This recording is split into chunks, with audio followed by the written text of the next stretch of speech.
What's up mga lods? Kamusta kayo dyan? Share ko lang itong naging road trip namin from Bangbang, Nueva Vizcaya papunta sa San Vicente Pier sa Santa Ana, Cagayan. Ayan siya 6 hours mahigit ang biyahe namin. Umalis kami ng gabi sa Bangbang. Dumating na kami dito ng mag-uumaga. Ayan ganda ng sunrise Bali, ito nga pala yung pinunta namin dito. Dulong kalsada ng Luzon dito sa may Santa Ana Pier sa Cagayan na ito. Tapos ayan bali ang tubig na yan Babuyan Strait.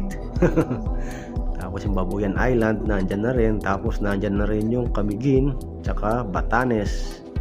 Kung gusto mong pumunta by boat, pwede kang sumakay banda rito. Ayan ang ganda ng Pilipinas kailangan lang malibot. Kaya next stop namin Apari.